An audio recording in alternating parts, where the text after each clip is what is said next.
जय माँ सर्वेश्वरी। बंधुओं, परम पूज्य अग्रेश्वर महाप्रभु की एक वाणी है कि पारलौकिक माँ से लौकिक माँ का महत्व ज़्यादा है। आप सब इस बात से अवगत होंगे ही।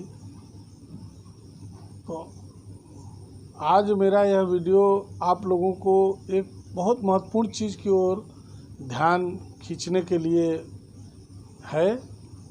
जैसे आप लोगों को मैंने देखा है कि जब आप मंदिरों में आते हैं, आश्रमों में आते हैं, आश्रम के मंदिर की ओर बढ़ते हैं, तो आपके भाव, आपका बॉडी लैंग्वेज बता देता है कि आप किस भाव में हैं इसमें। और आपके जो इतने सुंदर सुंदर भाव दिखते हैं आप लोगों के, जब आप गुरु के सामने जाते हैं, उनके सन्निकट पहुंचने के पहले से आपके जो भाव उठ जाते हैं, वही भाव ही भगवती को प्रिय है। उसी भाव का ही महत्व है। आप क्या लेकर जा रहे हैं, क्या चढ़ा रहे हैं, क्या क्रियाएं कर रहे हैं, उसका कोई महत्व नहीं रह जाता वहाँ। सिर्फ और सिर्फ भाव का महत्व है।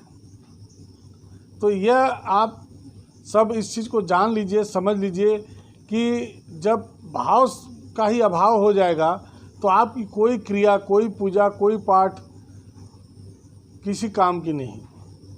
आप सबको इस चीज़ को समझना पड़ेगा कि क्रिया से पहले, कर्म से पहले भाव का होना बड़ा ज़रूरी है। और आप जब भी दर्शन पूजन करके कहीं से भी आते हैं, किसी पीठ पे जाते हैं, तो आप लोग इस आ करके स्वयं बोलते हैं बड़ा आनंद आया, बड़ा आनंद आया। वहाँ गए, दर्शन किए, प्रार्थना किए, आरती किए, बड़ा अच्छा लगा, बड़ा आनंद आया। तो ये जो बड़ा आनंद है, यह आनंद सिर्फ उन जगहों पर क्यों आता है? क्योंकि आपके वहाँ भाव बदल जाते हैं, आप वहाँ भाव बदल कर जाते हैं। लेकिन जब इसी भाव में आप हमेशा रहें, आप जो समझते हैं, जो करते हैं, उससे अच्छा एक मार्ग मैं बता रहा हूँ। अगर इस मार्ग की ओर आपका ध्यान जाए तो बहुत सुंदर बात है।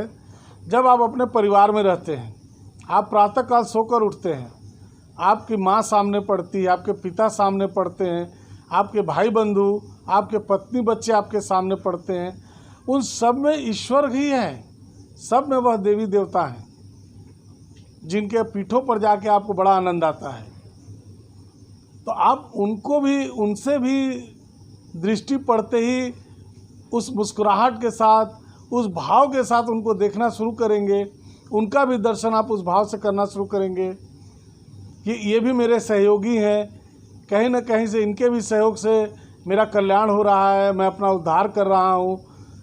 क्यों? तो आप जब उस भाव से उनको भी देखना शुरू करेंगे तो वह बड़ा आनंद जो आता है, वह बड़ा आनंद प्रतिदिन, प्रति क्षण आपको अपने परिवार में, अपने घर में भी मिलना शुरू हो जाएगा।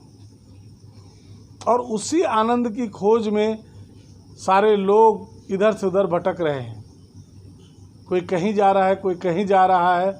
ऐसा नहीं होना चाहिए। आप सब इस भाव को, इस आनंद को अपने अपने परिवार में, अपने अपने घरों में ही प्राप्त कर सकते हैं। जब आप वही भाव जो आप मंदिर में जाने पर, देवी देवता की प्रतिमा के सामने जाने पर, या अपने गुरु आश्रम जाकर अपने गुरुजनों के सामने जब आप बैठते हैं, उनसे कुछ वार्तालाप करते हैं, उस समय जो आपके अंदर अनुशासन और भाव होते हैं, उसको आप अपने परिवार में भी शुरुआत करें। उसकी शुरुआत करके देखिए आप।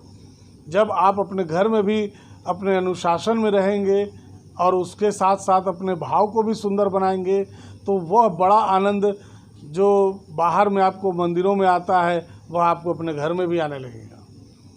क्यों हम घर में अपने माता पिता से वार्तालाप करते समय हम उग्र हो जाते हैं, हम कई कई जगह उनकी अवहेलना करते हैं, उनका अपमान कर देते हैं। अपने माता पिता बड़ों का अवहेलना, उपेक्षा, उनकी अवमानना करना, यह घोर पाप है। इसको सरकार बाबा ने स्वयं बताया है कि पारलौकिक माँ से लौकिक माँ का महत्व ज़्यादा है। तो आप इस चीज़ को समझिए। जितने भी आपके परिवार में सदस्य हैं, आपके माता पिता, भाई बंधु, बेटे पत्नी सब आपके विकास के सहयोगी हैं। इनके आधार पे ही, इनके सहयोग के आधार पे ही आपका कल्याण और विकास रखा हुआ है। तो इन सब की एक उचित मर्यादा है, उसका आप पालन करें। सभी बड़ों को आदर दें, सब बड़ों का परिवार में सम्मान करना सीखें और सभी छोटों को स्नेहपूर्वक, स्नेह के भाव से सबके साथ व्यवहार करें।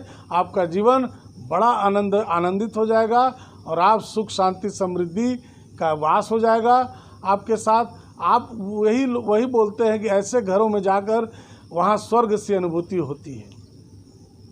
तो मेरी सलाह है आप सबको कि आप लोग अपने अपने परिवार से इस चीज़ को शुरू करें, प्रारंभ कीजिए। अपने बड़ों का आदर कीजिए, अपने छोटों को स्नेह दीजिए। इसी के साथ मैं अपनी वाणी को विराम देता हूँ। जय माँ सर्वेश्वरी।